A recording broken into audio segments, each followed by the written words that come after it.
mama zao dhambi. Mika bora utasomera bandu bana badai. Mika anaongea akisema usiwaamini wale watu. Mika laja bora he. Huyu Mika ndio huyo amekuja anasema utalanza wogodi bonyora no mangana dai. Usipende wakati dhambi au shida inanipata.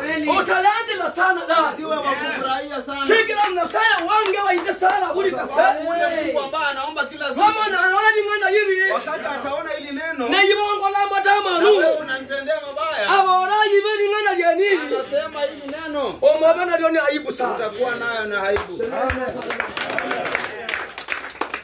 Nena mwana mchigila musigo. Nataka niongee kuhusu adui. Nibo beza kuno musigo. Kama wewe unakuanga na adui. Oyanzange nyenga na mwagana naye. Alianga jinsi mnakutana. Nyenga na mwangana gakonyola. Jinsi shida imekuangukia. Alanzila sana. Anaendelea sana. Ambali bukana linde. Chigila mwangana gakonyola. Ibada Bwana pewe sifa. Yo.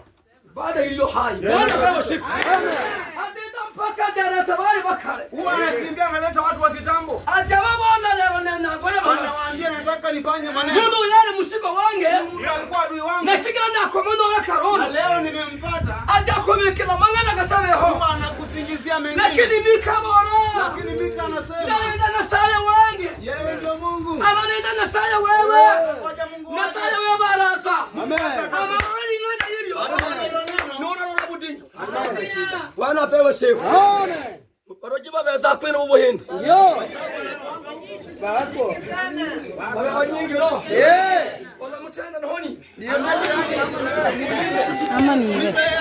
Ama ni wewe. Chikila mwana ya musigo hatari. Wewe ndio adui hatari. Enyenga abana bafungiye sukuru. Siku ambayo watoto wameenda likizo, Aboka subuira. hawezi amka mapema. Aboka saa 2. Anaamka saa 2. Lakini enyenga abana bafungiye sukuru. Wakati watoto wamerudi shuleni, Saa 11 abuchi kale. saa